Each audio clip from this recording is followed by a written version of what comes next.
Ni wakati tunapoingia katika mstari wa 20 ambapo maandiko yanatuambia kwamba sasa huyu Elisha aliyekuwa mgonjwa akafa. 20 inatuambia kwamba Elisha akafa. Alafu koma inaingia. Alafu inatuambia kwamba nao wakamzika. Lakini unaposoma taarifa hii kwa mwanahistoria mkuu anayeitwa Josephus, the greatest Jewish historian, anasema kwamba kuliandaliwa na tamasha kubwa iliyofuatia mazishi ya mtu huyu wa Mwenyezi Mungu aliyekuwa anaitwa Elisha. Lakini tamasha hiyo haikuletwa katika maandiko matakatifu kwa sababu haikuwa na nafasi. Nafasi iliyopo katika maandiko ni nafasi ya muujiza ambao uliofanyika hata katika ufu ama katika kifo cha Elisha. Na maandiko yanatuambia kwamba katika wakati ule mataifa ambayo yalikuwa yanazunguka nchi ya Israeli, vikosi ambavyo vilivyokuwa vikubwa ambavyo vilikuwa pia ni maadui wakubwa wa wana wa Israeli, Wahiti, Wafilisti, Wamoabu, Waameri, na hawa wote walikuwa ni wa maadui wakubwa wa wana wa Israeli. Ikawa wakati huu mmoja basi kikosi ama vikosi vya Wamoabu wakaingia katika nchi mwanzo wa mwaka. Elisha amekufa, miaka mingi baadaye imeshapita, amezikwa, na wakati huu kikosi kikawa kinaingia Israeli kutoka upande wa makaburini, mahali ambapo watu walikuwa wanazikwa. Na maandiko yanatuambia katika mstari 21 kwamba ikawa walipokuwa wakimzika mtu, katika wakati huo pia kulikuwa na mazishi mengine. Kulikuwa na mmoja wa wana wa Israeli ama Myahudi aliyekuwa amehaga ama amekata roho. Na maandiko yanatuambia kwamba maziko yalipokuwa yakielekea kufanywa katika ule wakati, na ningependa nikawakumbushe kwamba katika utamaduni wa Wayahudi hawako wanazika watu jinsi ambavyo tunavyozika hapa nyumbani kawaida. Jinsi ambavyo tunafanya matanga, tukayarefusha kawa wiki 3 ama wiki 2, hamna jambo kama hilo. Wayahudi ilikuwa kwamba mtu akifa azikwe hiyo siku ama keshoe kama Waislamu tu. Ana Mungu, lakini maandiko yanatuambia kwamba na wao kwa wanazika mtu wakitumia jeneza katika ule wakati. Hata ukifikiria vizuri ama kama umesoma, maandiko yanatuambia kwamba Yesu alipokufa msalabani aliwekwa ndani ya jeneza? Hamna. Maandiko yanatuambia kwamba alizingwa na sanda, alifungwa mwili wake, na walipokuwa wanafunga huu mwili wakiufunga vizuri, alafu sasa wanaupulizia manukato, yaani uliokuwa unanukia vizuri ili mwili kwamba unapooza usije ukatoa harufu iliyo mbaya. Jinsi ambavyo tunavyoambiwa juu ya Lazaro kwamba sasa hivi huyu amekufa, amemaliza siku 4 kaburini. Je, si hata harufu yake mbaya inatoka? Ndipo unaona wale wanawake waliokuwa wameamuka asubuhi Jumapili mapema ili waende kuupaka mwili wa Yesu manukato. Ikawa kwamba katika hii siku pia kuna mtu mmoja wa Yahudi aliyekuwa amekufa, amezingwa sanda, na walikuwa wanaelekea makaburini kwenda kumzika. Na wakati ule pia jambo ambalo tunapaswa kulijua ni kwamba mtu alipokuwa nakufa, hamna jinsi ambavyo siku hizi tunangoja kwamba mtu afe ndipo tukachimbe kaburi tuje kumzika. Hamna.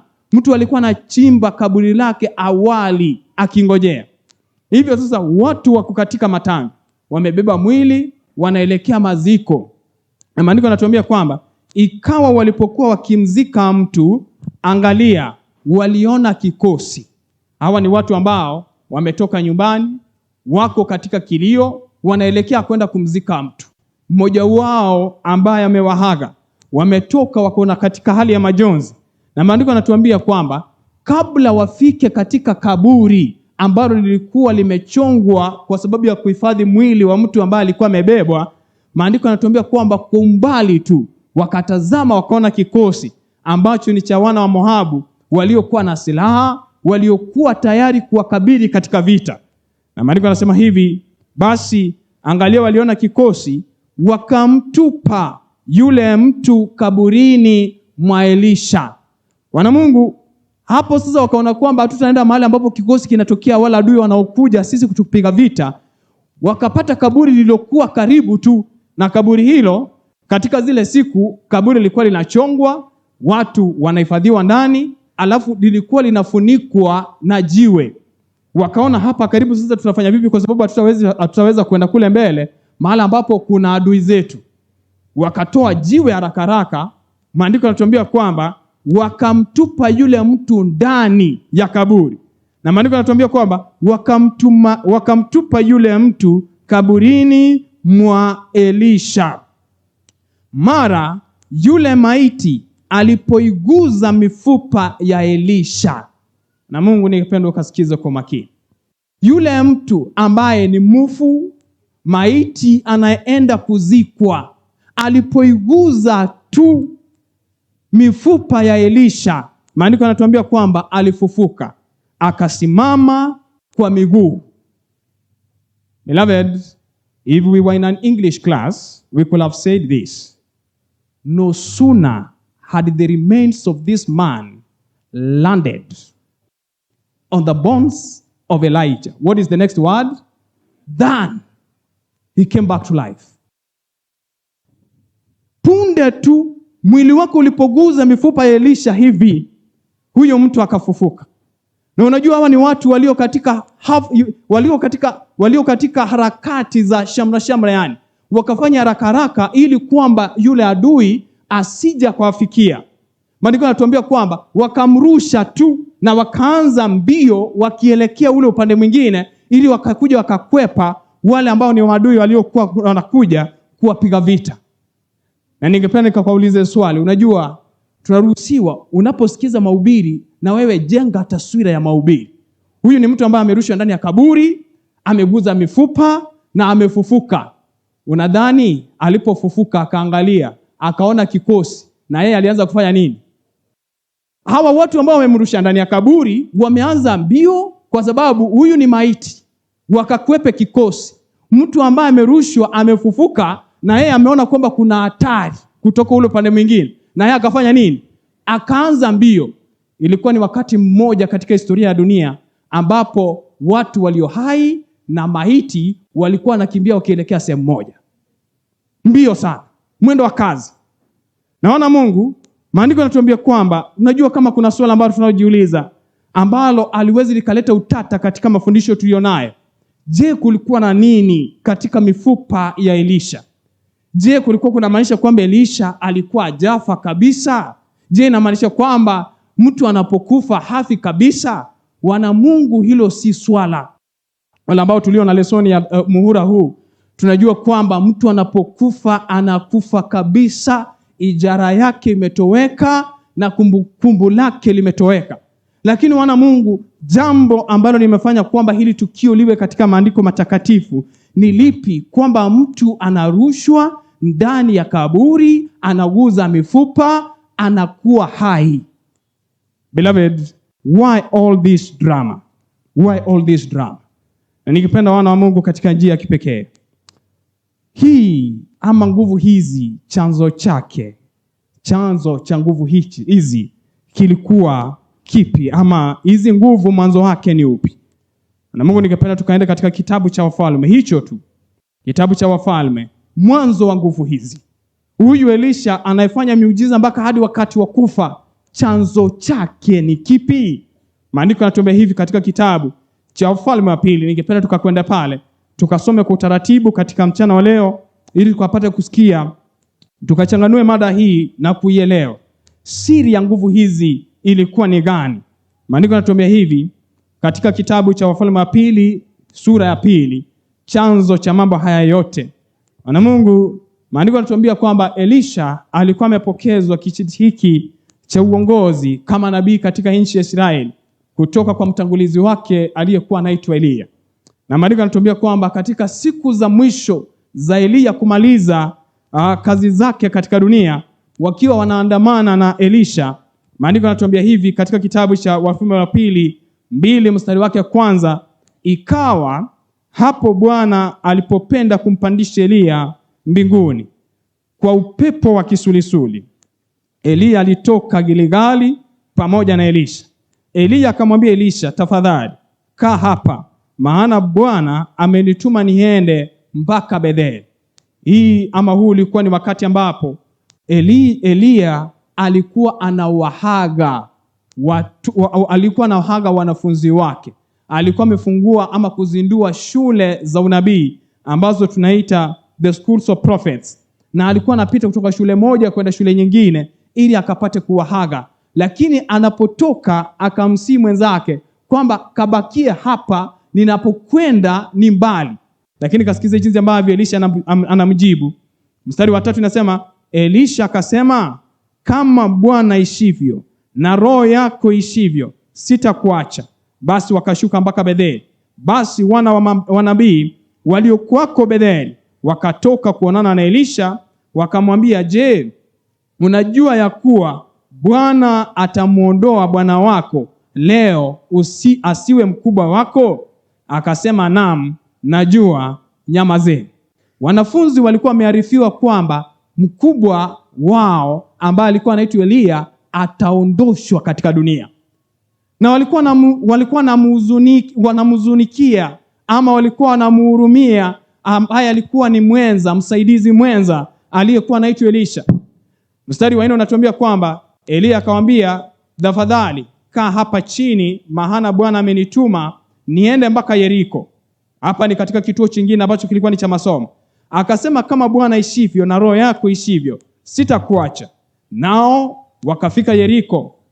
Basi wana wa manabii waliokuwa Yeriko wakamkaribia Elisha, wakamwambia, je, unajua ya kuwa Bwana atamuondoa bwana wako leo asiwe mkubwa wako? Akajibu, naam, najua, nyamazeni. Mstari wa 6, Elia akamwambia, tafadhali kaa hapa, maana Bwana amenituma niende mpaka Yordani.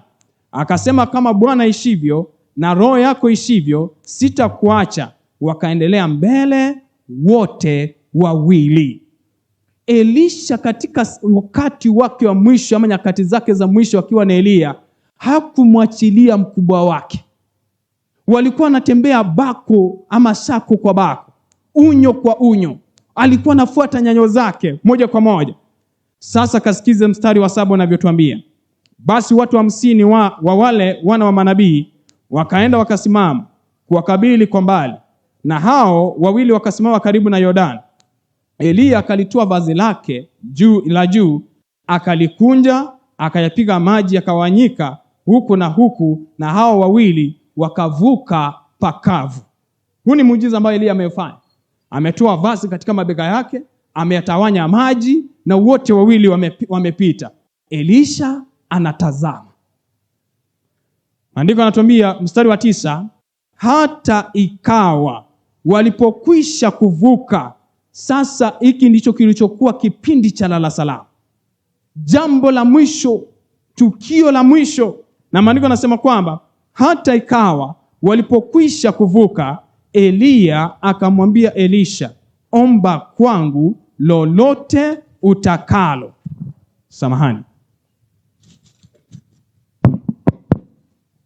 Omba kwangu lolote utakalo nikutendee. Wana Mungu, hilo ni swala sugu, ni swala rahisi na ni swala gumu kwa wakati mmoja. Omba jambo lolote unalotaka. Mimi sasa hivi naondoshwa katika dunia, ninatoka huku, sitakuwa pamoja nawe, hatutakuwa tukihudumu pamoja, hautakuwa msaidizi wangu. Sasa hivi wakati umetimia, utajisimamia wewe mwenyewe. Umekuwa ukifuata nyayo zangu siku zote, umeona jinsi ambavyo mimi natenda maneno. Sasa wakati umefika, utajisimamia wewe mwenyewe ili kwamba ukamtegemee Mwenyezi Mungu. Lakini kabla niondoshwe, naomba kwamba ukaritishe jambo lolote utakalotaka kwamba mimi nikakulitendee. Na Mungu kasikize jinsi maandiko yanavyosema.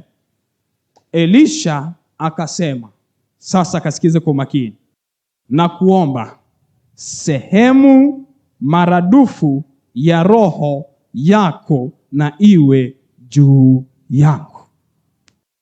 Wana Mungu, Elisha had taken time to study his master Elijah.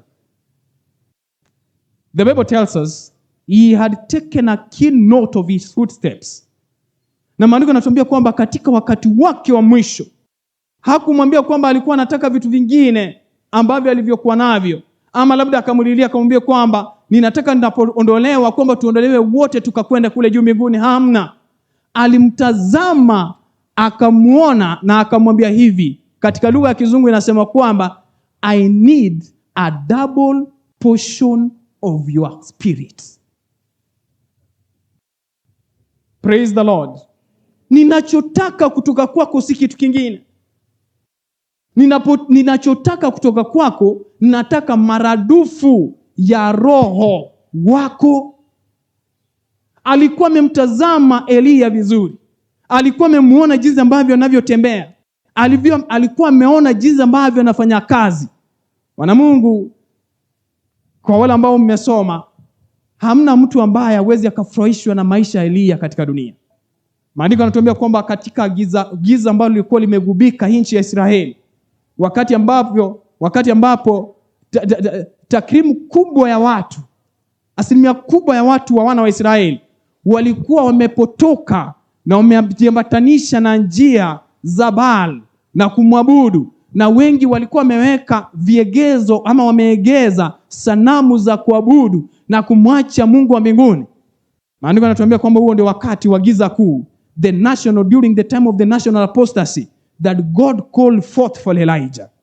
And he said, I need a man who can shed light in a dark world. Elisha alikuwa mtazama Eliya kwa makini, akaona jinsi anavyofanya kazi. Wana Mungu, kama kuna vipindi ambavyo vinavyonifurahisha katika maandiko matakatifu, ni jinsi ambavyo Elijah alivyokuwa anafanya kazi. Eliya anaitwa katika kipindi kilicho kigumu katika historia ya Israeli, ambapo kulikuwa na mfalme aliyokuwa anaitwa Ahab, ambao the Bible tells us the worst king in the history of Israel. And above all other things, a king who married a lady by the name Jezebel, who did not have a trace of any blood of the from the Jewish genealogy. Mwanamke aliyekuwa anaabudu masanamu.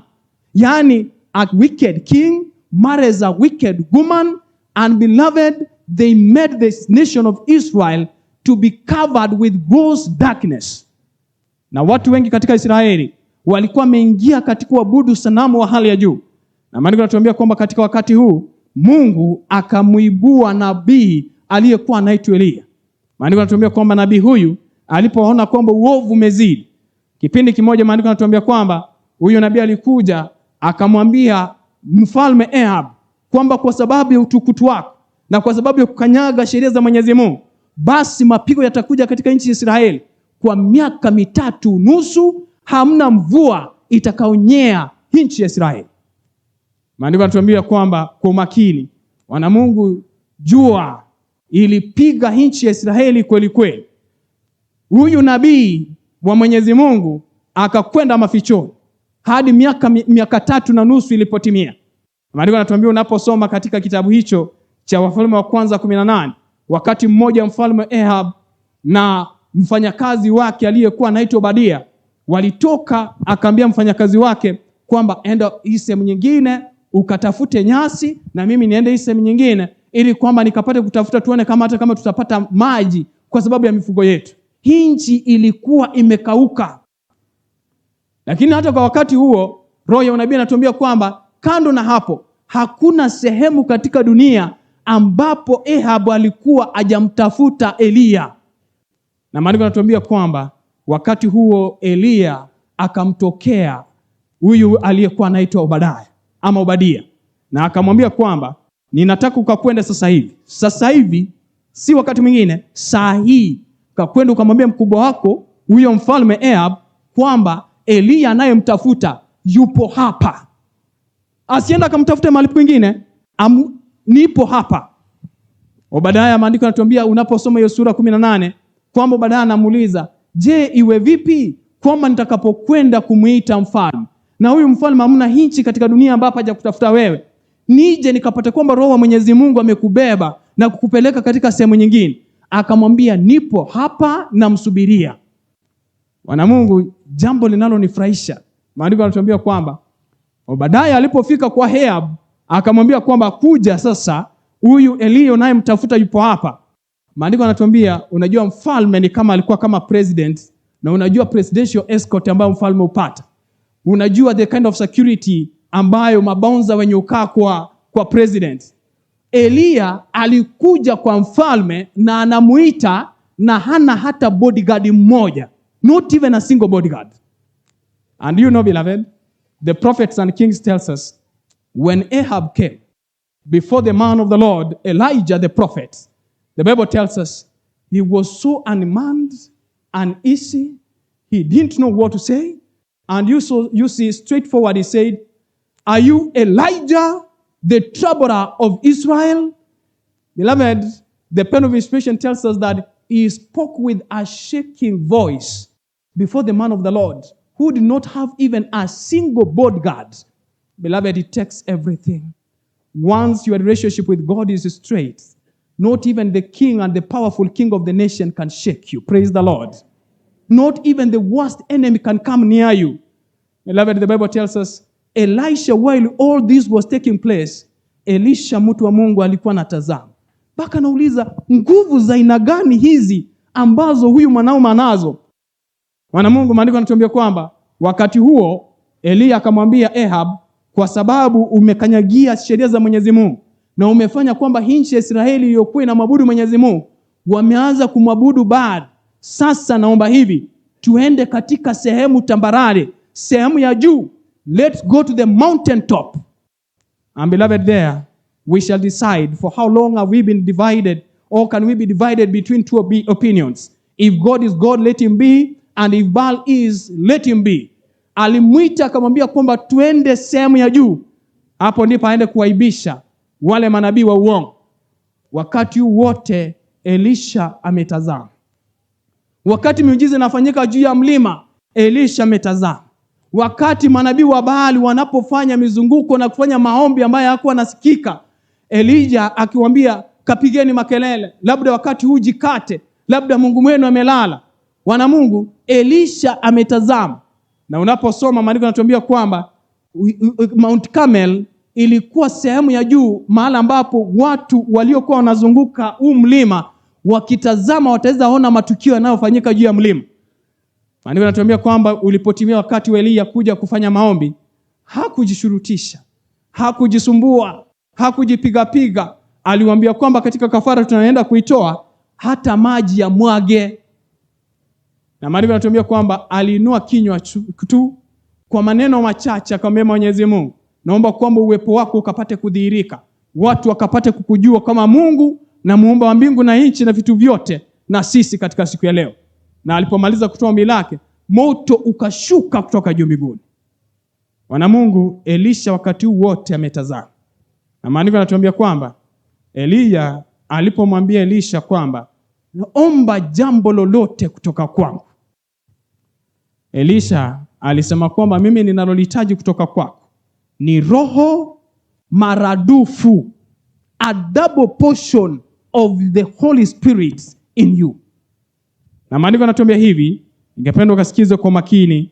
Maandiko yanatuambia hivi, alipomwambia hivyo, maandiko yanatuambia katika huo mstari wa 10 sasa, maandiko yanatuambia akasema, umeomba neno gumu, lakini ukiniona nitakapoondolewa kwako utalipata, la hukuniona ulipati. 11 inatuambia, ikawa walipokuwa wakiendelea mbele ya kuongea, tazama, kukatokea gari la moto na farasi wa moto likawatenga wale wawili, naye Elia akapanda mbinguni kwa upepo wa kisulisuli. Naye Elisha akaona akalia, baba yangu, baba yangu, gari la Israeli na wapanda farasi wake. Asimwone tena kabisa, akashika mavazi yake mwenyewe akayararua vipande viwili. Elia alipochukuliwa kwenda juu mbinguni, wana Mungu, ombi la Elisha lilijibiwa papo kwa hapo. Elisha akapokea Roho Mtakatifu maradufu. Wana Mungu, ningependa nikawaambia hivi, the greatest and the most urgent thing that we need now is the outpouring of the Holy Spirit.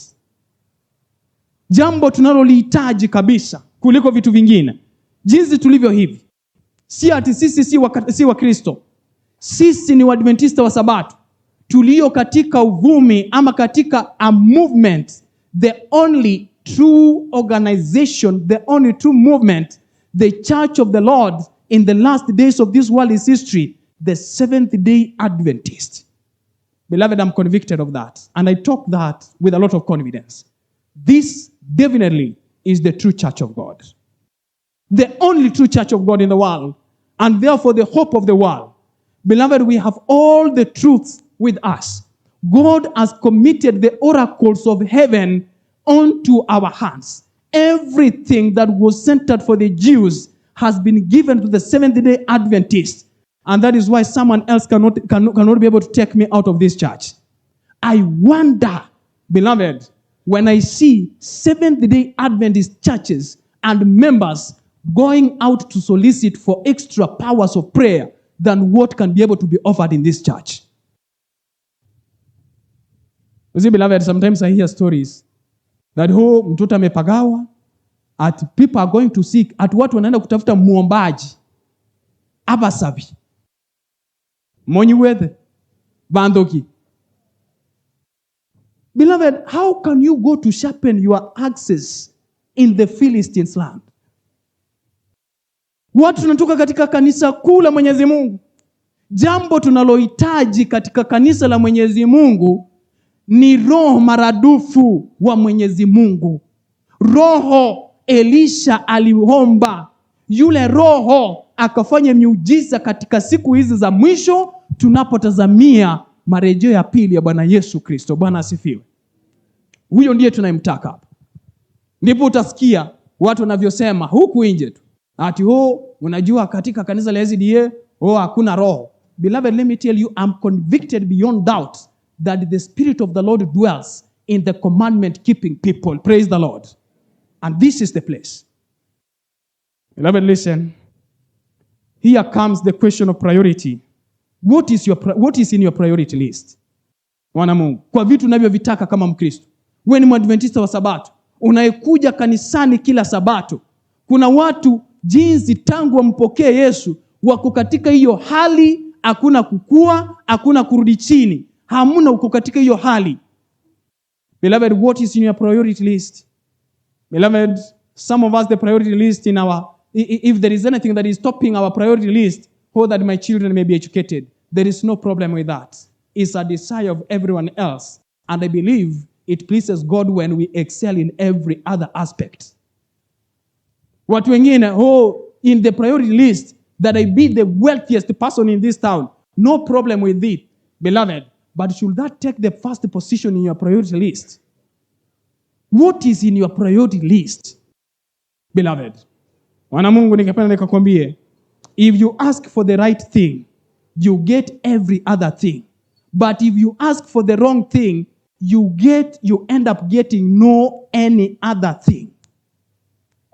Na unajua jinsi ambavyo kitu ambacho kimetufanya tunaonekana kama watu wadhaifu, wamekauka, ni kwa sababu hatuitishi kinachopaswa kutuhuisha na kufanya matengenezo katika maisha yetu. Na Mungu, ningependa kukuambia kwamba iwe kwamba katika maisha yetu jambo la kwanza ambalo tunataka kulifanya ni kutafuta ufalme wa Mwenyezi Mungu na haki yake kuliko vitu vyote. Vyote hakika vitaongezwa kwetu. Iwe kwamba katika maisha yetu jinsi tulivyo hivi, tunaamuka kujishughulisha na vitu ambavyo havina maambatano na ufalme. Iwe kwamba ufalme ndio wa kwanza katika maisha, vitu vyote hivi Mwenyezi Mungu anasema kwamba nitawazidishia. Ningependa wana Mungu kujue kwa njia ya kipekee. Je, huyu tunayemwita Elisha alipopokea huyu roho wa Mwenyezi Mungu maradufu? Wana Mungu, ningependa ukajue hivi, na jambo ambalo ningependa ukalifahamu katika mchana wa leo. Wana wa Mungu, imekuwa ni kazi ya shetani kupiga Roho Mtakatifu. Ningependa ukajue hivyo katika siku ya leo.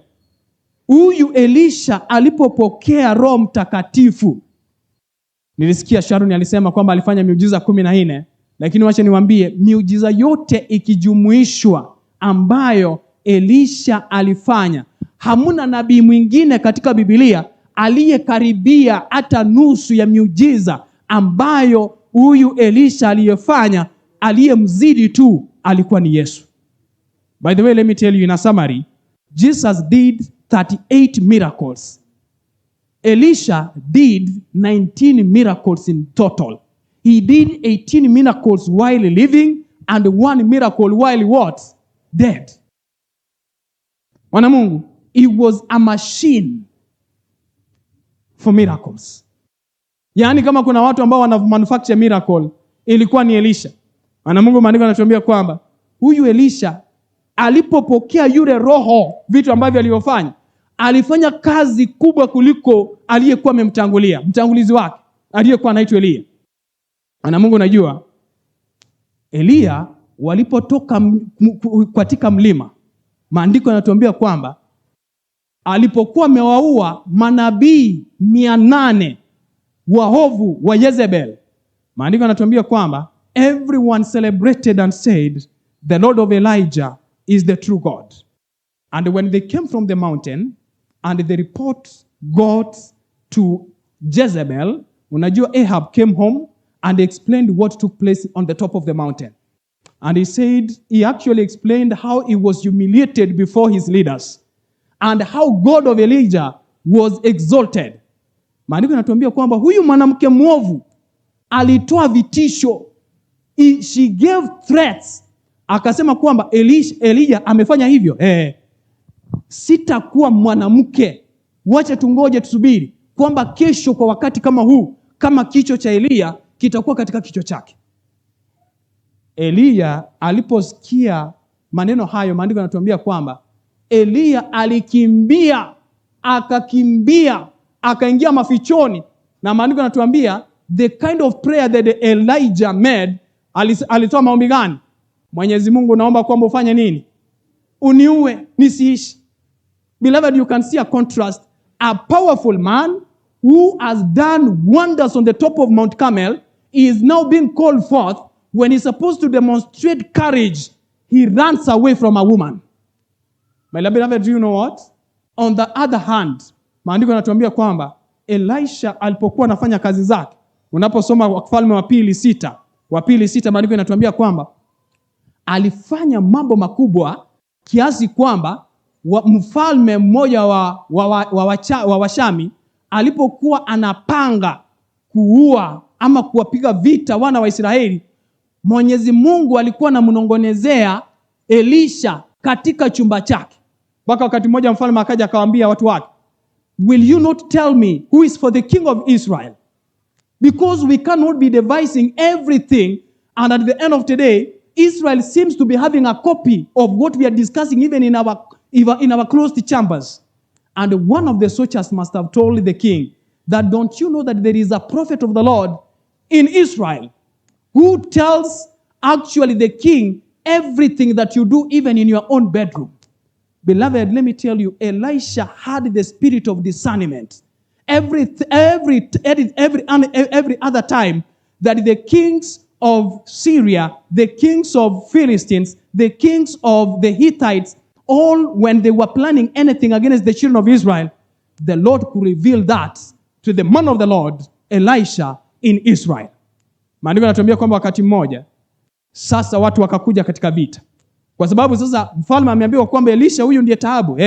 Akatuma mtu mpelelezi, akamwambia enda ukachunguze, ukajue huyu mtu anayeitwa Elisha anaishi wapi. Akajua mahali ambapo alikuwa anaishi. Akatuma vikosi vikubwa vya watu. Maandiko yanatuambia kwamba mtumishi wa Elisha alipoamka asubuhi, akichungulia kutoka dirishani, maandiko yanatuambia kwamba akaona vikosi vikubwa vya wana wa Israeli. Alipoona, he ran back and he said, alas, my master, what shall we do?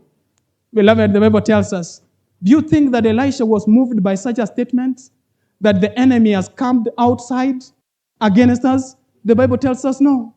And beloved, Elisha, just the old man who age was catching up with, he told his manservants that those who are with us are more than those who are with them. But beloved, listen, the Bible tells us the servant of the Lord the servant of Elisha did not believe. Na Mwenyezi Mungu, huyu nabii wa Mwenyezi Mungu Elisha, akaomba kwamba Mwenyezi Mungu, huyu mtumishi wangu huyu, kamfungue nini? Macho. Akaone. Na alipofunguliwa macho, akaona farasi wa moto malaika wa Mwenyezi Mungu, angels that excel in strength, standing in guard of the man of the Lord, unseen by that cannot be able to be seen by the naked eyes. Beloved, let me tell you, he exercised the courage where Elijah could not. What was the secret behind this? A double portion of the Holy Ghost. Praise the Lord. And beloved, let me tell you, when you hear anyone who is attacking the Godhead, and more especially directing his attacks to the third person of the Godhead, the Holy Spirit, be on your way, running to the opposite direction. Wana Mungu, ningependa kuambie, unapoguza Roho Mtakatifu, umemaliza uungu, na ningependa nikakwambie kwamba at the end of the day, I've seen friends, I've grown in this faith. When you begin hitting and attacking the Godhead, the second person you hit is Christ Jesus. And at the end of the day, you quit church. Beloved, how can you attack a power, a God who throughout the scriptures mwenye amejidhihirisha kwa njia kipekee? Maandiko yanatuambia kwamba huyu Elisha, kando na hapo, maandiko yanatuambia kwamba God gave him the spirit of discernment. Wakati mmoja mgonjwa anayeitwa Naamani akaja. Na alipokuja, unajua, let me tell you, ukiwa na roho wa Mwenyezi Mungu, hata ushtuki na wakuu wa nchi. Naaman was a serious soldier, mwenye alikuwa ni mkuu wa majeshi katika nchi ya Washami. Maandiko yanatuambia kwamba aliposikia kwamba kuna nabii katika nchi ya Israeli anayeitwa Elisha, anataka kuja kutafuta uponyaji. Let me tell you, beloved, when he came to the humble abode of the man of the Lord called Elisha, he did not even struggle. Let me tell you, when the information came to Elisha that Naaman is waiting for your services outside, beloved, you know, he never even bothered to come out. He sent his servants and he told him, go, tell him, let him walk down to the river Jordan and dip himself how many times? Lakini wahubiri wa siku hizi, asikie tu governor wa hapa Kisii amekuja, wahubiri. Hiyo siku hata hubiri, mtu atahubiri ni governor hapa. Let me tell you, beloved, when you are filled with the Spirit of the Lord, that one does not mean that you do not, or you stop respecting those ones who are in the arm of the government. No. Beloved, the first respect goes to who? Any other person comes second. Na ndio maana umeona kwamba tumefanya majukwaa yetu yamekuwa tu majukwaa ya siasa tu. Kuogopa wanadamu badala ya kumwogopa nani? Maandiko yanatuambia kwamba Elisha hata hakutoka nje. Watu wengine wanatoka sasa, hiyo ndio siku wanajua kwamba makanisa yao yatachangiwa kweli kweli, hela zitaingia. Hakutoka, alimwambia mtumishi kwake, aenda mwambie akaingie kule Yordani, akaingia ndani akajizamisha mara 7. Na alipojizamisha akaponywa, alikuja na zawadi. Elisha akamwambia kwamba huu si wakati wa kupokea zawadi. Naomba kwamba kaende ukaambie watu wako ulichokiona hapa Israeli. Kama Yesu mwenyewe. Baada kulikuwa na mfanyakazi aliyekuwa anaitwa Gehazi, mtumishi wa nani? Akasema bana, hii mali yote yani ikakwenda hivi nikitazama tu. Akatoka nyuma unyo kwa unyo, mbio, akamfikia akamwambia kwamba mkubwa wangu amegairi nia. Amesema kwamba kanipokeze ulicho nacho tu. Aliporudi nyumbani, maandiko yanatuambia kwamba Elisha aliyekuwa amepewa roho ya upekuzi, the spirit of discernment, akamuuliza Gehazi, from where art thou? Akamwambia kwamba nilikuwa nimetoka ziara hivi. Kama kwa roho Mwenyezi Mungu amenionyesha kwamba ulienda kuitisha mahali ama mali. Sasa kwa sababu ulienda kuitisha kinyume na Roho Mtakatifu, akapiwa na ukoma. Roho Mwenyezi Mungu alikuwa anamuonyesha kando. Wana Mungu, nikipenda kuambie, the next person who could communicate with the Lord one on one apart from Elisha was Christ Jesus. Mwenye alikuwa anawaambia wanafunzi wake, akakwenda katika ile nyumba, utapata punda na mwana punda wamefanya nini? Na yupo pale. The spirit of discernment. Beloved, when you hear someone talk ill against the spirit of the Lord, jua kwamba huyo ni mtume wa shetani. Maandiko yanatuambia kwamba na Mungu, Elisha alifanya miujiza 19. Beloved, the question is, when are you going to begin to seek from God what you need and not what you want? What is the first thing that you ask from the Lord every morning when you wake up? Unaamka tu kitu ambacho kimekupagawa katika kichwa chako. ni promotion katika kazi. Si vibaya kupata promotion. But should that top your priority list? Beloved, let me tell you the power of the Holy Spirit. We can do nothing without this precious gift. Let me tell you, we can't even pray without the Holy Spirit. The Bible tells us in the book of Romans chapter number 8, verse number 26, maandiko yanatuambia kwamba hata kuomba sisi hatujui jinsi ambavyo tunapaswa kufanya nini. Ni nani anatusaidia katika kuomba? Alafu usikie mtu anampiga Roho Mtakatifu. Kuomba kwetu hata hatujui, anayetusaidia katika kuomba ni Roho Mtakatifu. Na wana Mungu, kando na hapo, huyu Roho ndiye katika uweza wake na kidole chake alishirikisha katika uumbaji. Na maandiko yanatumia katika kitabu cha Mwanzo 1:2 kwamba dunia yote ilikuwa imegubikwa na giza na maji yalikuwa yameelea katika dunia yote. Na Roho wa Mwenyezi Mungu alikuwa anaelea juu ya vidimbwi vya maji. Roho wa Mwenyezi Mungu. Wana Mungu, this means that creation ama uumbaji haungekuwa ama ungefanyika pasipo na Roho Mtakatifu. Na kama uumbaji haungefanyika pasipo na Roho Mtakatifu, uumbaji uwezi ukasimama pasipo Roho Mtakatifu, because the creating power of the Lord is the one that sustains the creation. Praise the Lord. It is in the Lord that we move and we have our being. Beloved, even in the conversion of souls, there is no single soul that can make a decision to accept Christ Jesus as his personal Savior without the aid of the power of the Holy Ghost. Ukiona mtu amekata kauli na kumkubali Yesu kama mwokozi wa maisha yake, ni nani amemwongoza katika kufanya hayo yote? Roho Mtakatifu. Na Mungu, Elisha alifanya miujiza mikubwa. Na maandiko yanatuambia, alifanya miujiza 2 katika kitabu cha Wafalme wa Pili 2, alifanya miujiza 3. Miujiza 1 katika sura ya 3, miujiza 5 katika sura ya 4, miujiza 2 katika sura ya 5, miujiza 6 katika sura ya 6, miujiza 2 katika sura ya 7, miujiza 1 katika sura ya 13, ambapo alifanya muujiza hata wakati ambapo yeye mwenyewe amekwisha kufa. Na Mungu, ningependa ukajue hata katika kukemea mapepo. Kasikize. Tuende katika kitabu cha Matendo ya Mitume.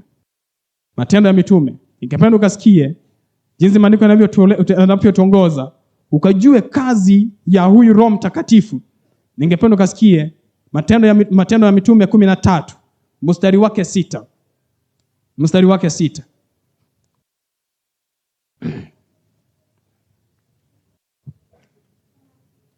Maandiko yanatuambia kwamba walipokwisha kupita katikati ya kisiwa chote mpaka Pafo, wakaona mtu mmoja mchawi, nabii wa uongo, Myahudi, jina lake alikuwa anaitwa Bar-Yesu.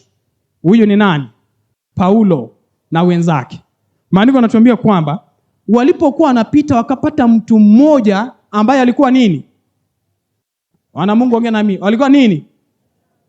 Hapa Kisii kuna wachawi. Najua kule nje jina letu limeharibika sana kwamba sisi tunawafuata Wakamba. Sijui kama ni Wakamba wanatufuata ama ni sisi tunawafuata nani? Sasa kasikize. Huyu ni mchawi, amepatana na mtu wa Mwenyezi Mungu. Kasikize sasa maandiko yanavyotuambia. Nabii wa uongo, Myahudi, jina lake ambaye ni Bar-Yesu. Mtu huyu alikuwa pamoja na liwali Sergio Paulo, mtu mwenye akili. Yeye liwali akawaita Barnaba na Sauli waje kwake, akataka kulisikia neno la Mungu. Huyu ni mtu ambaye alikuwa anataka kulisikia neno la Mwenyezi Mungu kwa sababu hawa ni watumishi wa Mungu. Lakini kasikize, vitimbi tu. Lakini Elima, yule mchawi, maana ndiyo tafsiri ya jina lake, akashindana nao akitaka kumtia yule liwali moyo wa kuiacha ile imani. Bwana Mungu, ningependa ukasikie vita vinavyopigana wakati mnafanya hata crusade. Huyu ni roho mchafu, mtu mchawi. Huyu ni Paulo anahubiri Injili, lakini huyu mchawi anataka kumzuia ili asifanye nini? Asipokee ujumbe na kumkubali Yesu. Beloved, I want you to see what happens when people are preaching and when crusades are taking place all over and when we request for prayers. Sasa kasikize. Mstari wa 9 unasema hivi. Lakini Sauli ambaye ndiye Paulo akijaa Roho Mtakatifu akamkazia macho. Did you get that statement? Nani? Paulo akifanya nini? Akijaa na nini? Roho Mtakatifu. Beloved, let me tell you, you cannot win even a single soul without the power of the Holy Spirit. If there is a power that can be able to even cast out the demons from a person, it is the power of the Holy Ghost. Wana Mungu kasikia? Paulo alipotazama hivi akaona huyu mtu mchawi huyu anataka kumzuia kwamba sikumkubali Yesu. Sasa sikiza jinsi maandiko yanavyotuambia kwamba akiwa akijaa Roho Mtakatifu akamkazia macho. Unajua kukaza macho ni nini? In our local language here, akatogoli. Togoli yani akamulikire linga. Omatenjera nero aligire lino no mwana. Omwana, wana kuligire mwana nyomba bali bogata bana. Okoligire mwana kabaka kuyagosanga. Enjere dada aligire diriengia. Paul fixed his eyes straight. Akamkazia macho. Na maandiko yanatuambia kwamba akasema, ewe mwenye kujaa hila na uovu wote, mwana wa Ibilisi, adui wa haki yote, uwaji kuzipotoa njia za Bwana zilizonyoka. Basi angalia mkono wa Bwana huu juu yako, nawe utakuwa kipofu, usilione jua kwa muda. Mara kiwi kikamwangukia na giza akazunguka na kumtafuta mtu wa kumshika mkono na kumwanguza na kumuongoza. Ndipo yule liwali alipoyaona yaliyotendeka akaamini, akiyastaajabia mafundisho ya Bwana. Let me tell you, beloved, when you are spirit filled, hata mchawi, na unajua wachawi wanajua walio wa Mwenyezi Mungu, wachawi. Let me tell you, beloved, the reason as to why we live a life of fear, the reason as to why we keep, yani tunaishi tu kama asif hatuna Mwenyezi Mungu anayeishi juu mbinguni, ni kwa sababu ya kutomwamini Mungu na uwezo ulio ndani yake. Mchawi hana nguvu kwa mtu wa Mwenyezi Mungu. Bwana Yesu asifiwe. Ana Mungu Paulo alimkazia macho na kumkemea. Sasa wacha niwaulize, kati ya Paulo na huyu mchawi, nani anayepaswa kumfanya mwingine kipofu? Kazi ya mchawi ni kufanya nini? Si ni kuroga? Si angemroga Paulo basi akuwe kipofu? Paulo alimwangalia hivi na Roho wa Mwenyezi Mungu akamwambia, pofu kakushika wewe, pepo chafu hii. Wana Mungu, nikipenda nikakwambia kwamba we can do every other thing with this one gift, the Holy Spirit.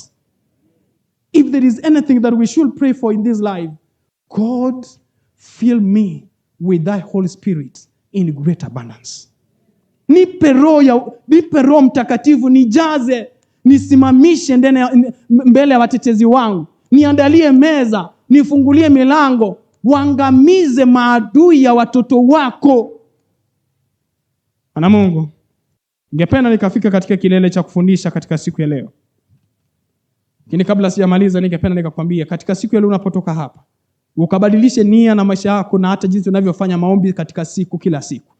Ukajue ni nani unayefaa kumuitisha kwanza akakuongoze. Mara nyingi nimepata mtu ananiambia kwamba yani niko tu sijui hata nikianza tu kuomba. Yani ninaanza tu.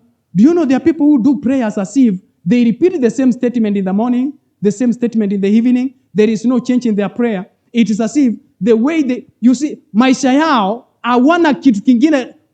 Mtu unaanza kuomba ati akumbuki mahali aliachia ombi. Let me tell you, beloved, ukiwa umekauka kiroho, Satan takes advantage of such a situation. Ndio maana unaona mtu kila siku ni mtu wako kanisani lakini bado ni mwasherati. Amna roho, anaishi kanisani katika mwili. Mtu, unajua juzi sisi tunaoishi kule jijini Nairobi, tunaona tu vitimbi vinavyofanyika kule juu. Niliona tu hivi katika Kisii Stadium hapa wakati governor alileta watu. Wale watu waliosomwa pale ambao wamekula mali ya hii nchi, si ni watu wengine ambao wanashiriki katika ile kanisa? Siko na watu, mimi sijui, siko na wao wengine utaweza kuwa wanashiriki katika hapa. The greatest percentage of the Kisis are Adventists. Wana Mungu, kitu kinachofanya watu wawe walafi wafisadi na bado ni Wakristo. Ni mazoea. Uko tu, hakuna uisho, hakuna matengenezo, unakuja kimwili, unarudi kimwili. We need the power that transforms a soul, the powers of the Holy Spirit. Praise the Lord. Wana Mungu, ningependa nikakupe njia 5. 5 ways for receiving the latter rain. Tunaishi katika kipindi cha Dar es Salaam, siku za mwisho katika historia ya dunia. Wana Mungu, hivi sasa tunajua katika unabii vitu vyote vimetimia. Tunaishi katika siku ambazo sasa hivi tunafaa tumuombe Mwenyezi Mungu kwamba akatupe mvua ya Roho Mtakatifu ya mwisho ya kufanya kazi na kuwaleta wengi katika zizi, ndipo tumlaki mawinguni anaporejea mara ya pili. Ningependa nikatoa njia 5 ya kupokea Roho Mtakatifu, ndipo tutakapokamilisha mahubiri yetu katika mchana wa leo. 5 ways of receiving the latter rain. Number one is to ask. To ask. Uwezi ukajazwa Roho Mtakatifu pasipo kuuliza. Zechariah chapter number 10. Let's turn to the book of Zechariah chapter number 10. Listen to what the Bible tells us in Zechariah chapter number 10 verse number 1. The Bible tells us this. Muombeni Bwana mvua wakati wa masika. Naam, Bwana afanyaye umeme, naye atawapa manyunyu ya mvua. Kila mtu atapewa nyasi kondeni. Muombeni. Wana Mungu, unapotoka hapa yabadilishe maisha yako katika siku ya leo. Anza kwa kupiga magoti na kuitisha Roho Mtakatifu kila siku. And let me tell you, beloved, we even are able to face temptations on a daily basis by the powers of the Holy Spirit. Majaribu yanayokuja kila siku tutakabiliana nayo kwa uweza wa Roho Mtakatifu. Unapoanza siku asubuhi, ita Mwenyezi Mungu. Ninatoka katika ulingo wa nchi, mahala ambapo shetani ametawala.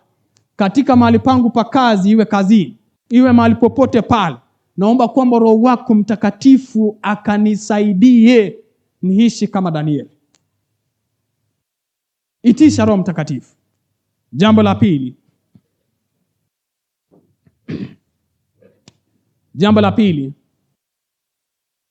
do not have a divided heart. Usikuwe na moyo uliogawanyika. Wana Mungu, moyo uliogawanyika. Listen to what the pen of inspiration tells us. This is Testimonies for the Church, volume 8, paragraph number 19. Page 19, rather. It says, there is no limit to the usefulness of the one who, putting self aside. Self is the greatest enemy of man. Putting self aside makes room for the working of the Holy Spirit upon his heart and lives a life wholly consecrated to God. Putting self aside. Wana Mungu, kitu kinachotusumbua kama Wakristo, ubinafsi. Ubinafsi. Tunaishi kwa sababu yetu. Tunaishi kwa sababu ya maisha yetu sisi. Hatumjali aliye kando, hatumjali aliye hapa. We want all the attention directed unto us. Listen to what the Bible tells us. Yohana 8 mstari wake ni 29. Kasikize jinsi maandiko yanatuambia katika kitabu cha Yohana 8 mstari wake 29. Kasikize jinsi maandiko yanavyotuambia. Yohana 8:29. Maandiko yanasema hivi: naye alinipeleka yu pamoja nami, hakuniacha peke yangu, kwa sababu nafanya siku zote yale yampendezayo. Nafanya siku zote yale yafanyayo nini? Beloved, let me tell you, we live a life that pleases us. When we meet our ladies who dress in a maybe way in the streets, and you ask them, why do you dress in such a revealing manner like this? And someone tells you, I dress to please myself. Have you ever had such a kind of answer? I dress to please myself. You leave all the chest out to please yourself. You leave all the thighs out to please yourself. You do whichever that you want to please yourself. You adorn, go for the makeups, pedicure, manicure to please yourself. Do you know, beloved, Jesus lived to please who? Ubinafsi. Wanamungu, Yesu hakuishi kujifurahisha yeye mwenyewe, aliishi kumfurahisha Mwenyezi Mungu Baba yake aliyemtuma. Sisi wa Kristo tunapaswa kuishi maisha ya kumfurahisha nani? Jambo la tatu, wanamungu, jinsi ya kumpokea Roho Mtakatifu. Kwa sababu Roho Mtakatifu hawezi akakaa mahali ambapo mtu ni mpinafsi, anaishi jinsi anavyotaka. Jambo la 3, saturating our minds with the word of the Lord. Saturating our minds with the word of God. Wanamungu, kasikize. Chukua muda wako kusoma maandiko. Unapopita katika barabara. Nilikuwa nasoma kitabu kinaitwa Patriarchs and Prophets that talks about Joseph's story in Egypt. The Bible tells us that Joseph lived in the city of Egypt, in the country of Egypt, that was the superpower of the world during their time, the most powerful nation on earth. And there was sin in every side. Dhambi zilikuwa zinafanyika katika sehemu zote. Nyinyi mnakata au hapa. Wanamungu, dhambi ziko kila sehemu. Ukipita mziki ndio huu wa dunia, ukipita video ndio hizi zinazoonyeshwa watu waliouchi. Ukipita hapa, dhambi iko kila sehemu. But the pen of inspiration says that Joseph lived as though he never saw anything that was happening. He saturated his mind with the God of heaven. And no wonder when he was tempted by Potiphar's wife, he said, how can I do such a wicked thing and sin against who? Though far away from the parents, away from the look of the father, he still trusted, I have a God in where? Because the mind was saturated with the word of the Lord, and he was not ready to sin against the Lord. Listen to what the Bible tells us. Katika kitabu cha Zaburi. Kitabu cha Zaburi 119. Kitabu cha Zaburi 119, na ningependa kaingia katika mstari wake wa 25. Mstari wa 25, maandiko yanasema hivi. Hiki ndicho kitabu nacho kienzi kabisa. Maandiko yanasema hivi. Nafsi yangu imeambatana na mavumbi. Uniuishe sawa sawa na neno lako. Huyo ni Daudi. Nafsi yangu imeambatana na mavumbi. Anaomba kwamba niuishe sawa sawa na neno lako. Mstari wa 8 wa 28 unasema, nafsi yangu imeyeyuka kwa uzito. Wanamungu, sijui kama wewe umeyeyuka katika nafsi yako, maisha yako. Kunao mambo ambayo yamekulemea, yaliyo mabegani mazito. Maandiko yanasema kwamba imeyeyuka kwa uzito. Unitie nguvu sawa sawa na neno. Wanamungu, katika makabiliano katika dunia, mambo yote tunayopatana nayo, machanga tunayokumbana nayo, tutauishwa na neno la Mwenyezi Mungu. Saturate your mind. Hata kama huna kazi, jua kwamba Mwenyezi Mungu bado yu hai. Katika wakati wake atakupa. Unamtafuta mwenza, unamtafuta mke, unamtafuta mume, jua kwamba wakati wa Mwenyezi Mungu umetosha na hakuna mtu atakayemkoza mwenzake. Wanamungu, jambo la 4, to receive the Holy Spirit, the 4th point, put away all dissension between one another. Put away all dissension between one another. Wanamungu, weka kando vitina vyote. Si kuna watu kanisani hapa hawasalimiani? Kunao watu ambao hapa si marafiki hata kidogo. Kunao watu wanaozozania uongozi kanisani. Kunao watu mmechukiana katika ofisi mahali unapofanya kazi. Kunao watu ambao umewaondoa hata katika simu yako ili kwamba msipate kuwasiliana. Beloved, I'm telling you, the Spirit of the Lord does not dwell where people are divided. Put away all dissension between one another. Kama kuna mtu ambaye umemchukia jinsi tulivyo hapa, kuna mtu ambaye umemwrite off, mandugu wenye muongeleshana, cousins wenye mwezi kuwa na mkutano pamoja, beloved, do everything. The Bible tells us that live with peace with one another where possible. Ishi na amani na kila mtu. Bwana Mungu, nikapenda nikakwambie usome katika kitabu cha Matendo ya Mitume 2 mstari wake 1. Roho Mtakatifu aliposhuka, alipata wanafunzi wote wakiwa katika sehemu moja na moyo mmoja. All of them were of one mind. All of them. Beloved, we can never, even the church of the Lord cannot be blessed with the gift of the Holy Spirit without, if there is no harmony within us, there is no unity, there is nothing that we can do as a church. Listen to what the pen of inspiration tells us in Testimonies for the Church, volume 8, page 21 says, let Christians put away all dissension and give themselves to God for saving the lost soul. Let them ask in faith for the promised blessing, and it will come. When you put away everything aside, beloved, God finds room to use you in winning souls. Do you have neighbors that you don't talk to? Are there people around about you who need to be reached by you, but they've never been reached?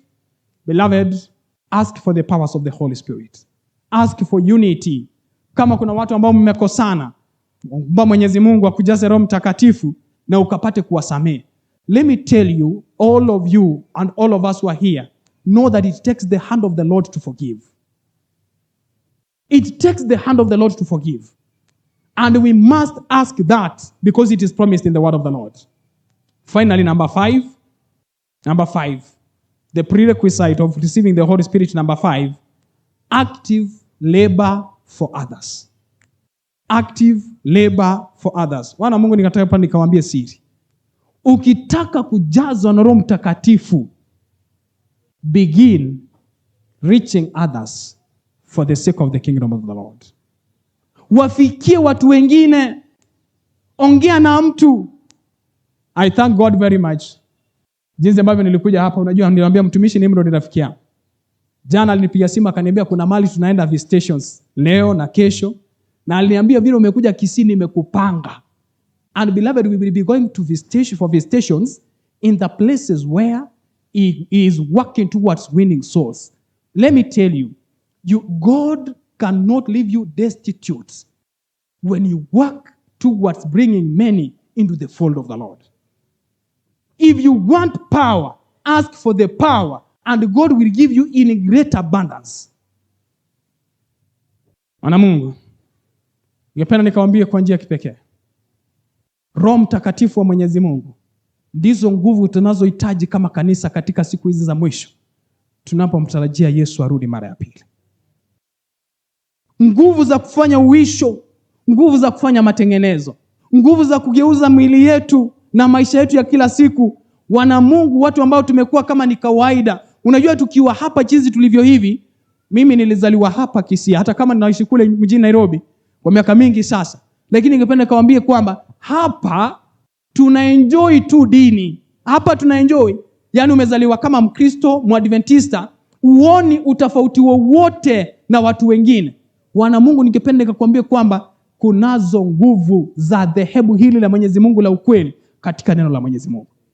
And in every place where we go preaching the word of the Lord, we've seen the power of this word. Unafikiria watu ambao tunaenda kuwahubiria hapa nje hawana makanisa? All of them are in church.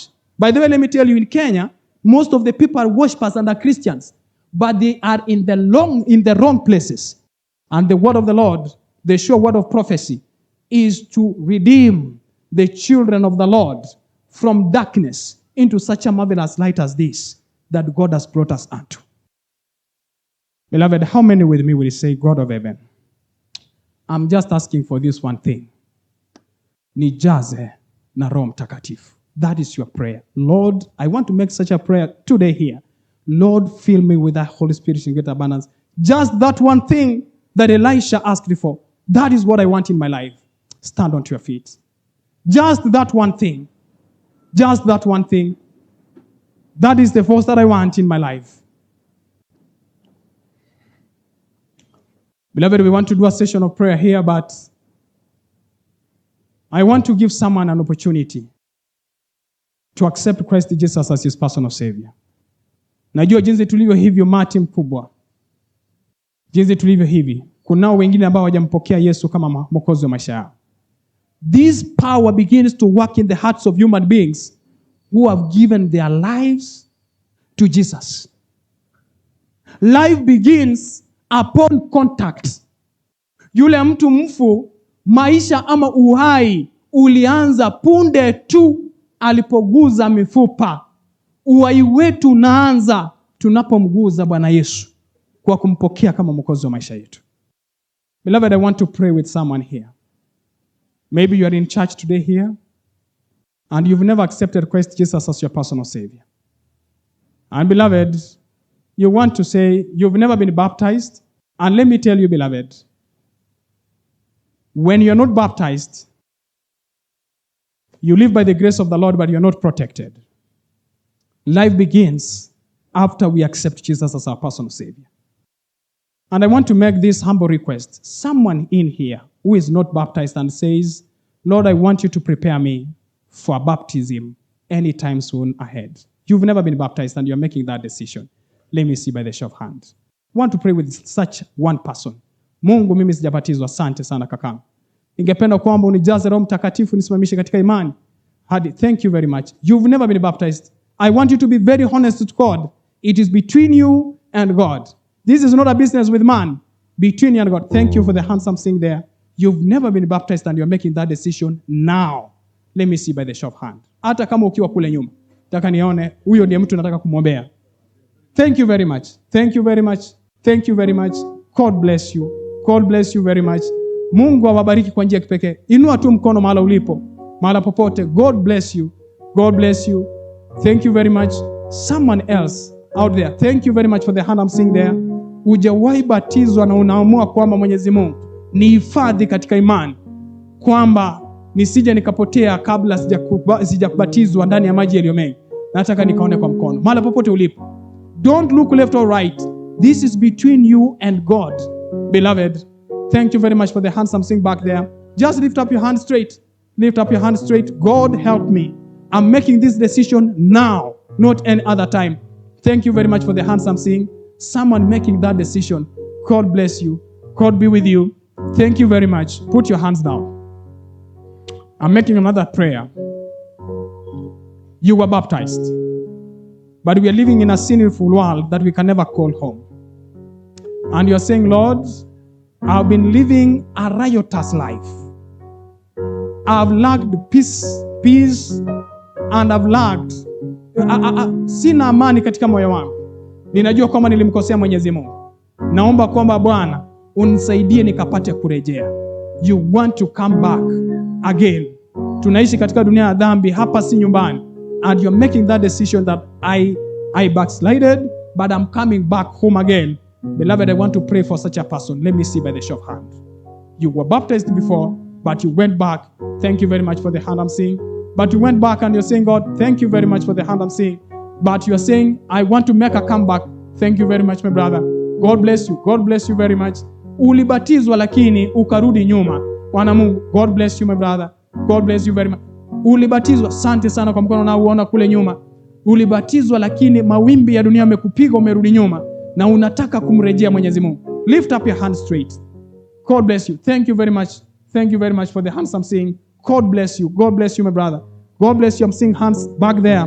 Mungu awabariki kwa njia kipekee. You are making that decision. That decision. Thank you very much. Put your hands down. Kabla mtumishi Nimrod akuja afanye ombi, ningependa nikatoe ombi la mwisho sasa, la tatu. Umeshiriki hapa pamoja nasi katika siku ya leo, lakini wewe si Mwadventista wa Sabato, na ungependa kwamba Mwenyezi Mungu akikusaidia ujumuike na kanisa la kweli la Mwenyezi Mungu. Wewe si Mwadventista wa Sabato, lakini katika siku ya leo umeshiriki pamoja nasi hapa. Ningependa nikaombea huyo mmoja. Acha nione kwa mkono. You are not a Seventh-day Adventist, but you worship with us today, and you may wish that if God helps you, you know much of the truth. Thank you for the handsome saying. Thank you. You are not a Seventh-day Adventist, but you're making a decision. Thank you, my brother, back there. God bless you. You are not a Seventh-day Adventist. Mungu awabariki. Mungu awabariki. Thank you. God bless you. God bless you. And you take heed of this. Hawa ni watoto ambao wameamua kutoka ndani ya mioyo. Mungu awabariki. Mungu awabariki. Hawa si Waadventista lakini wanaamua kwamba Mungu tubariki. Tujue huu ujumbe na tuupokee. God bless you. Someone else making a decision back there. God bless. Mungu tubariki. Someone else making that decision. Thank you. Put your hands down. I want the choristers to come. Ule wimbo tulioimba, nijaze na Roho Mtakatifu, ule wimbo number 40. Ningependa kwamba tukafanya huo wimbo kwa njia kipekee, na tunapofanya huo wimbo, uliinua mkono wako, kapiga hatua hapa mbele. Kapiga hatua hapa mbele, tunataka tufanye ombi la kipekee katika mchana wa leo. A very special kind of prayer that is going to be offered in this Sabbath. Uliinua mkono wako, piga hatua hapa mbele. Ningeomba wazee wapokee hawa watu wa Mwenyezi Mungu tunapoanza kuimba.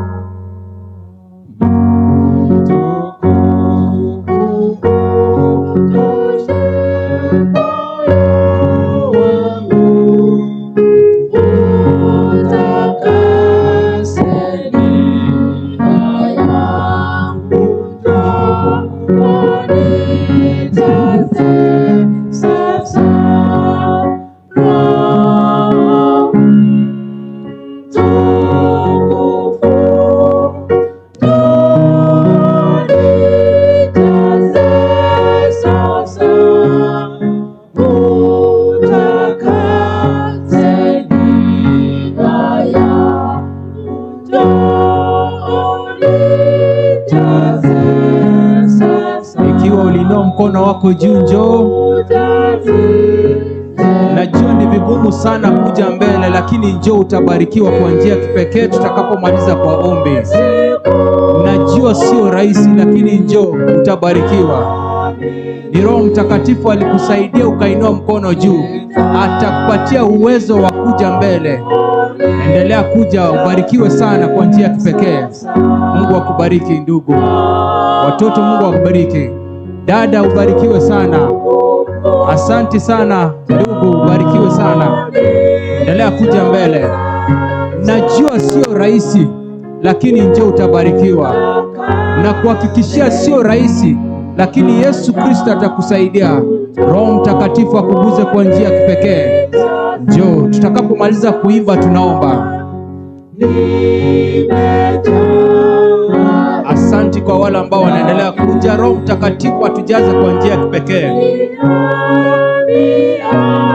Nafasi ni yako. Uwe ni mama, uwe kijana, uwe ni mzee, ulirudi nyuma, haujaibatizwa, hata wale ambao walioka katikati kanisani, nafasi ni yako. Ikiwa unatutazama kwa televisheni, uko mtandaoni, andika ujumbe mchache, na tutapokea, na nambari yako tutapokea kule, tutakufikia kwa njia ya kipekee. Asante dada, Mungu akubariki. Kuna yeyote ambaye amebaki kabla hatujaomba?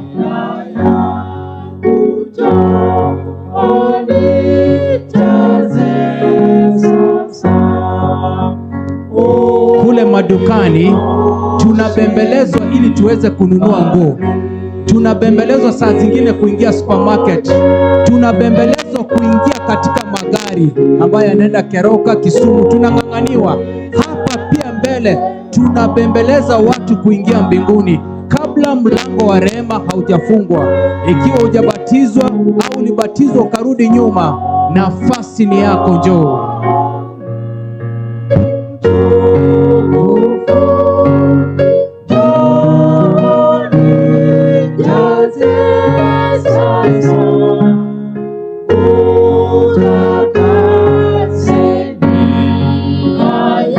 Kanisani kule kama huko tunakungojea. Mtandaoni andika ujumbe mchache hapo, hivyo tutapokea.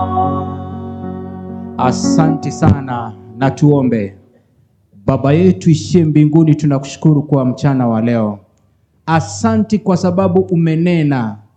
Mungu Baba, tusamee dhambi zetu, tuoshe na damu yako ili tuweze kufaa machoni pako. Ule Roho Mtakatifu ambao ulimjaza Elisha, tujaze maradufu Mungu Baba. Tuweze kukemea mapepo, tuweze kuombea watoto wetu, tuweze kuombea wake wetu, waume wetu, ili tuweze kuwa na familia mzuri. Mungu Baba, asante kwa watoto hao ambao wamekuja mbele, watoto wako Mungu Baba.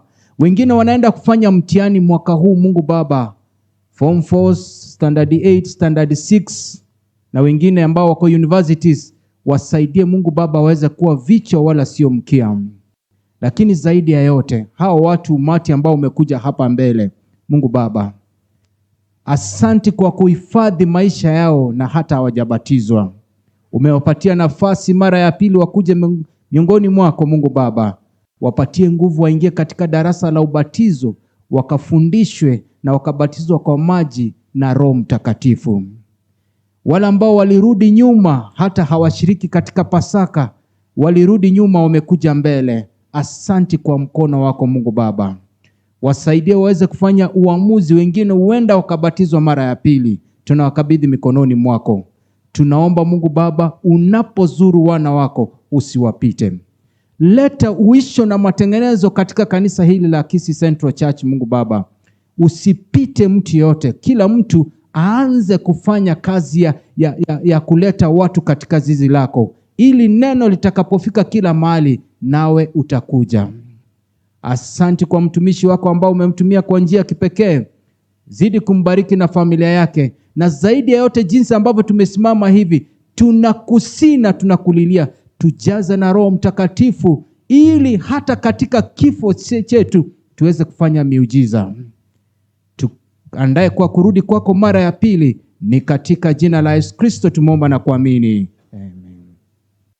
Asante sana. Kabla hatujakaa chini, tafadhali, kabla hatujakaa, Elda utatupatia mwongozo. Hao watu tunafaa tukutane nao kwenda side gani? Msiende, tutachukua majina yenu na nambari zenu ili tuenze kuwaombea na kuwafuatilia kwa karibu. Wengine tutakaa chini. Wale ambao ni wa elimu msimama upande huu, wale ambao sio wa elimu msimame hapa upande huu. Elimu this side, wale ambao sio wa elimu watasimama kwa upande huu.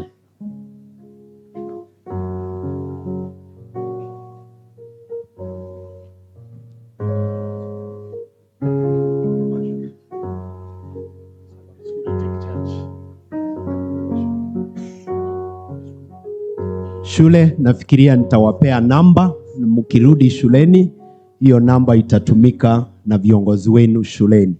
Kwa hivyo tutawapea namba hapa, halafu mtashughulikiwa shuleni. Okay, asante. Elimu mtakaa.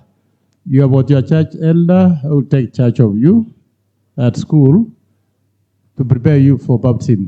Atushamaliza, I want to call women ministry choir to come and sing, and then we do the last prayer. Mkaeni, watoto mkae mahali mlikuwa. Women ministry choir mkuje mbele ili mlete wimbo moja, alafu tumalizie. Wale wanaenda tuchamaliza.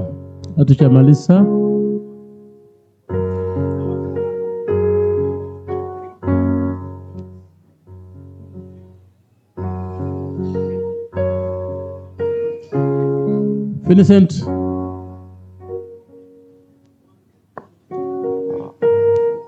Wanafunzi wasonge kutoka mbele. Wanafunzi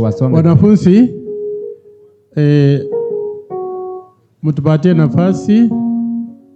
Women ministry waje kwa wimbo, alafu tutamaliza kwa ombi kutoka kwa Elder Elias Obure. Atafanya the last prayer. Pastor, thank you for the good sermon. Thank you. May God bless you.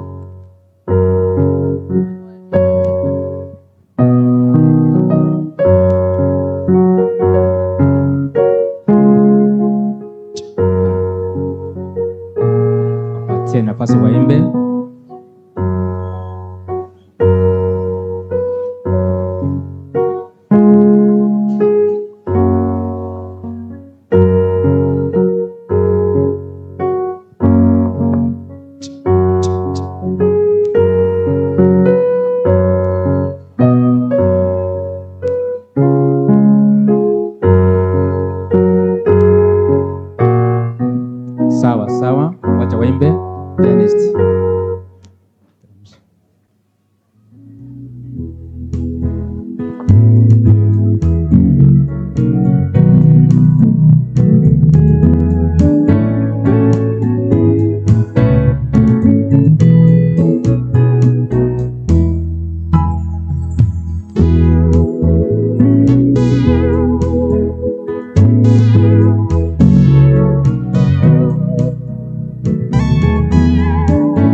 tiroro kuna chingoni cha sireire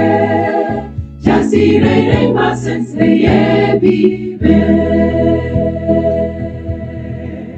bachenu baye basireire ase chinyanja ne tiroro kuna chingoni cha sireire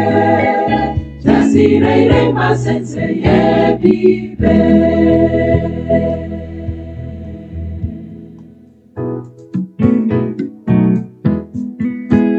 Aria, enseña, aria, goro, aria. Mocho mogi mamba sega sege, kai barure banda masase. Yesu abate bien ababuire, na manyinga ye konye tegete.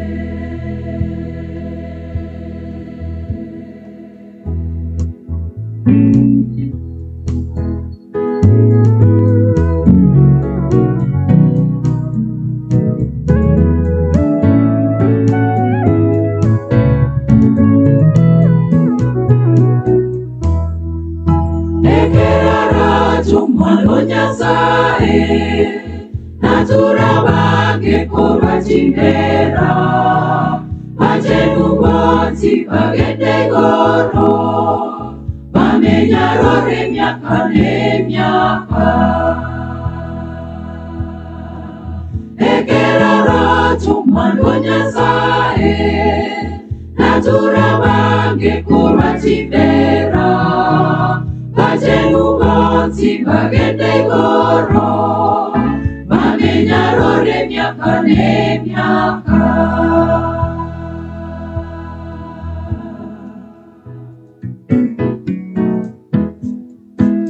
Aria, goro, aria, enseña, aria, goro, aria Mocho mogi mamba sega sege Ngai barure banda masase Yesu abate bien ababuire Na manyinga ye konye tegete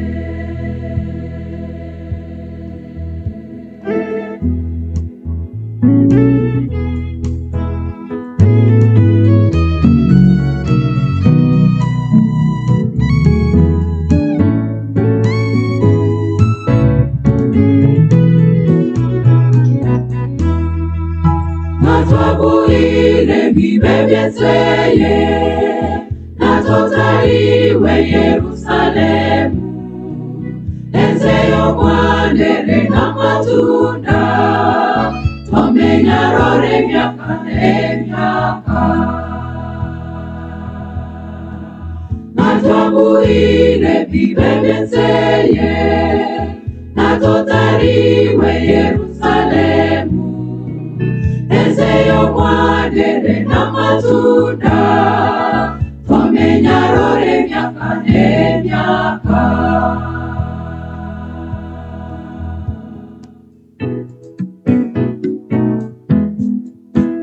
Aria, goro, aria, enseña, aria, goro, aria Mocho mogi mamba sega sege Ngai barure banga masase Yesu abate bien ababuire Na manyinga ye konye tegete Aria, goro, aria, enseña, aria, goro, aria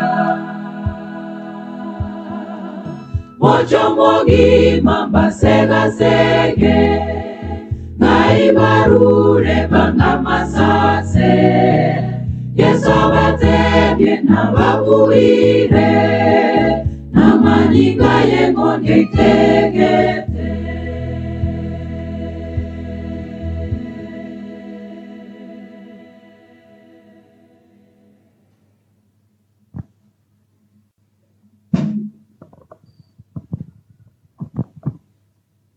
We want to pray. Wacha tusimame katika ombi sisi zote.